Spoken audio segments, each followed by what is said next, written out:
Man, how do you separate noise from important information? And I'll give you an example is, it's an amazing thing to be able to have so many avenues of communication for schools, parents, all that good stuff. But I will say we get a ton of emails and even text messages and phone calls.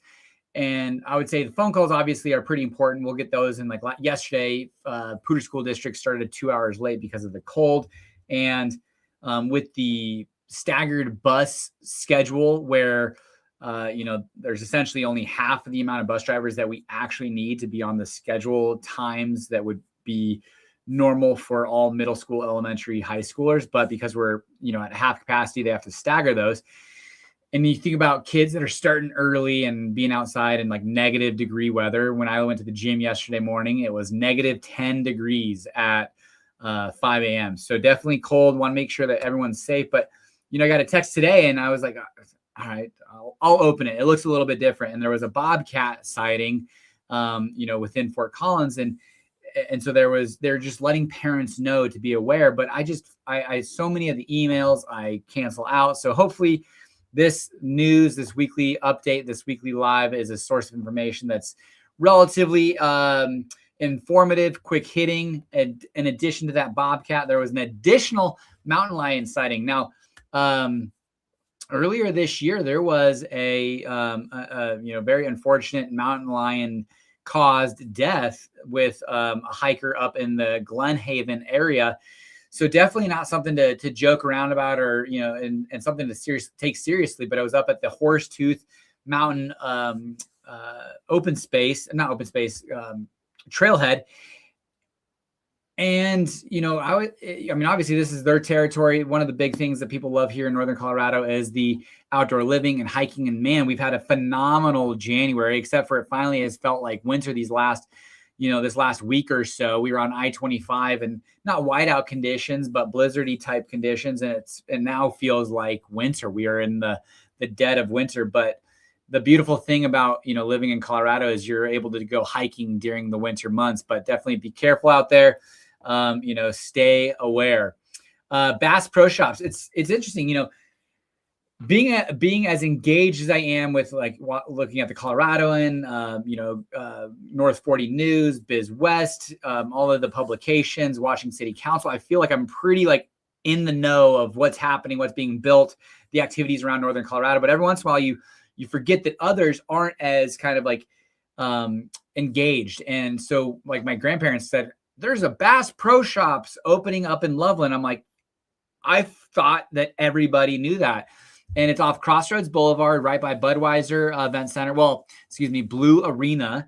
And, just south of Windsor, the Windsor exit.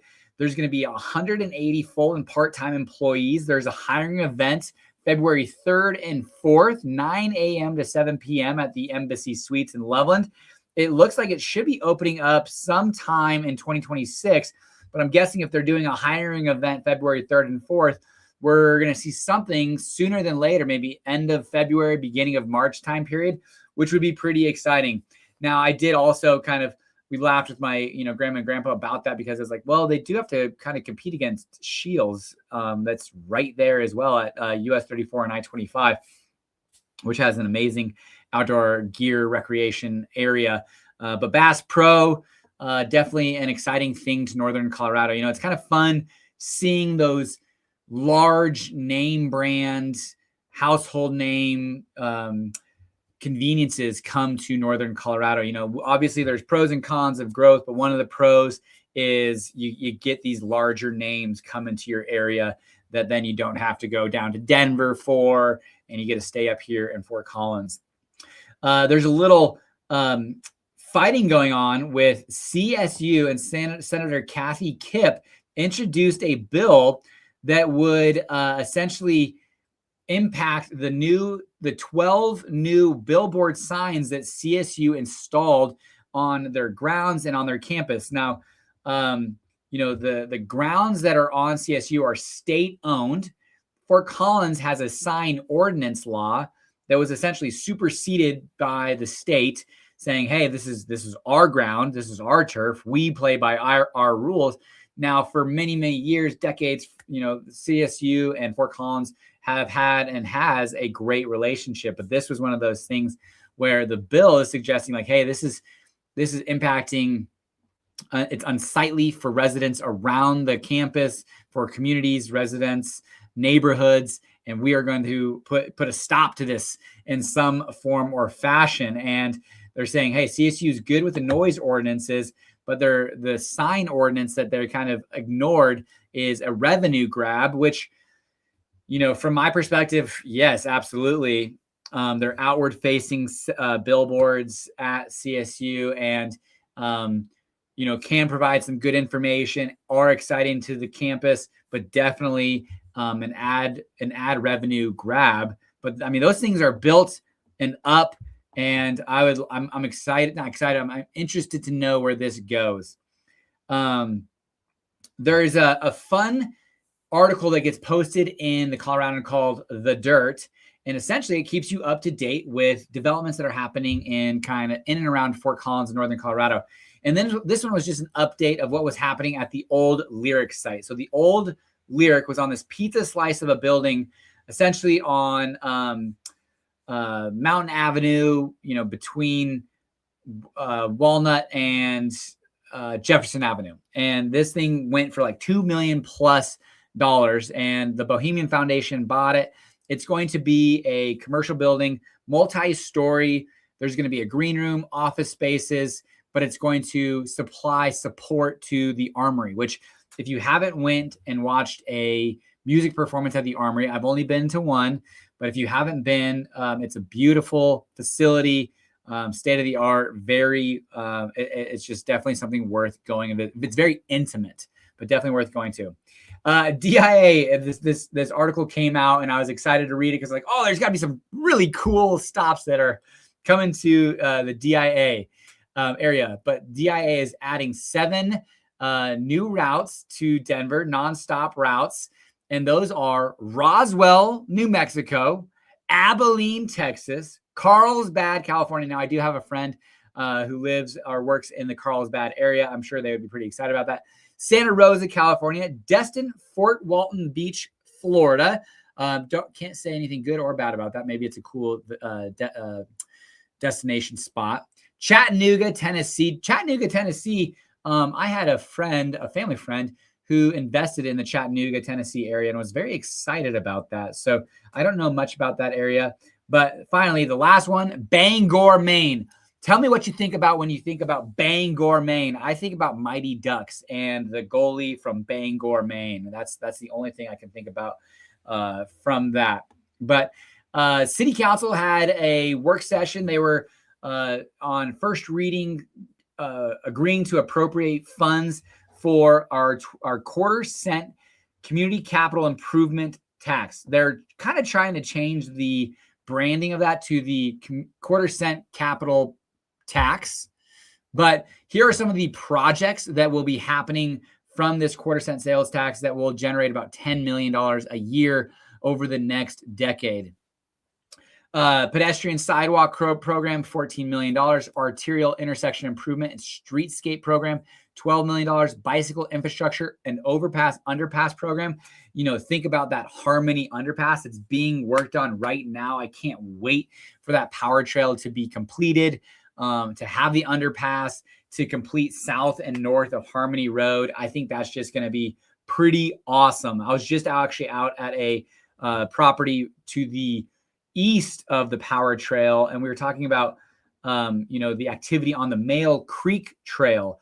And it's so funny. It's like these are kind of like little highways, and I would say Power Trail, Mason Trail, Spring Creek Trail, the Pooter Trail are little highways for people to maneuver on. And there's a good amount of activity that happens on these, but Mail Creek is kind of an offset side street, so to speak. But I will say, that underpass will be a big deal for the power trail to be able to even be more so of a bicycle highway. Affordable Housing Capital Fund, $10 million. Mulberry Pool Recreation Replacement Leveraging Fund. Now, I don't think that is not to actually replace the Mulberry Pool. It is to start to fund the replacement of the Mulberry Pool, because I think it's like multi-$10 tens of millions of dollars. I don't think it's just $10 million. Poudre River North, Health Access Parks Trails, $8 million. Composting infrastructure advancement. There will be a composting plant sooner than later in and around Fort Collins, $7 million. Downtown Park Shop, $5.5 million. Community Bike Park, $5 million. That will be built seemingly in the next 10 years. They actually just appropriated $30,000 just this last community city council meeting to begin kind of on the design, the outreach, the really starting down that path. So I would say, man, if I was guessing, I would say 5 years, but between 5 to 10 years. And then finally, $4 million for outdoor pickleball complex and courts. There will be 12 pickleball courts coming to you in Fort Collins, a complex in the next 10 years, but I'm guessing the next 2 to 3 years. From there, there was actually this really, really interesting trends and demographics report. And this was by, do I have the name of who it was by? I don't have who it was by, but man, it gave a ton of great information about what is happening in Fort Collins as far as population growth with the MSA versus Greeley MSA, Northern Colorado, Larimer versus Weld County, where the jobs are, who's commuting, who's working from home. It went deep. I actually just had a blog post that I posted that really talked in depth about this, but it is a phenomenal informational report that the city council gets. I think one of the largest assets that the city council has that is available to all of the citizens of Fort Collins is all of these reports that they pay tens of thousands of dollars, sometimes hundreds of thousands of dollars for, that we get access to and view. And as far as like a business owner and somebody who runs their business, this helps me determine like, where should I place my money in investment, or where in the area is growing, concerns, opportunity. Like one of the things that they talked about that, I'm going to do some kind of pre-recorded videos here in the near future is the slowing growth of Fort Collins. We used to be at like 1% to 1.5% per year net migration into Fort Collins. Now we're roughly around 1,000 people a year into Fort Collins net migration, or about 0.5%. So our growth management area is still expected to grow out to about 255,000 people. And it always was easy for me to remember because it was like 250,000 people by 2050. But with the slowing, that was assuming a 1 to 1.5% growth. That's not happening anymore. So it's going to be a much slower burn for Fort Collins. It will ultimately get there. That's not changing from 255,000 people, but maybe it's, instead of the next 25 years to get there, maybe it's the next 30 to 40 years to get there. And Clay Fricke, the planning manager, suggested that is actually probably a good thing. It won't put as much pressure on our infrastructure. It'll give us time to get those resources. But there's some concerns because, Cascadia, Ladera, Centerra South, all of these pressures and growth of Northern Colorado and commercial hubs potentially could pull money and sales tax revenue away from Fort Collins. And we're based off of a sales tax revenue basis. Aging population moves from like goods and products to services, less sales tax revenue. So there's a lot of considerations. It was just a really interesting report to hear. I've read through it, but I got to go deep on it.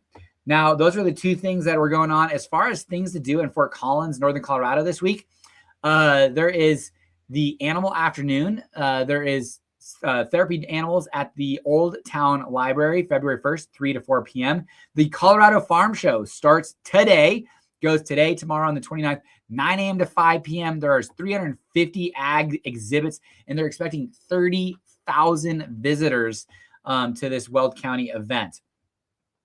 Ginger and Baker Valentine's Market, February 1st, 9 a.m. to 2 p.m. Hey, we only got a couple weeks left of holiday lights in downtown Fort Collins. If you haven't gotten out, visited downtown, gone on a date night, walked around Old Town during the evenings, you've only got 2 weeks until you've got to wait till next November. Winter's Farmers Market every Saturday, 10 a.m. to 2 p.m. And one thing we'll see, my wife is, she's going out of town for a couple of days, but we'll be back by Saturday. And there is the ultimate indoor garage sale on January 31st, 9 a.m. to 5 p.m. at Blue Arena in Loveland, where there will be 100 plus sellers of different things. I'm like, man, I think that would just be fun. Maybe bring the kids there, walk around, see what goofy things are being sold, maybe deals, finds, all that good stuff. But that is January 31st, 9 a.m. to 5 p.m. This is live in Fort Collins. We come every week. If you're watching this and you want to have any questions answered, feel free to leave a comment. In the future times, if you're watching this, come watch it live, ask real-time questions, and I will make sure to get to you. Otherwise, have a great rest of your day and take care.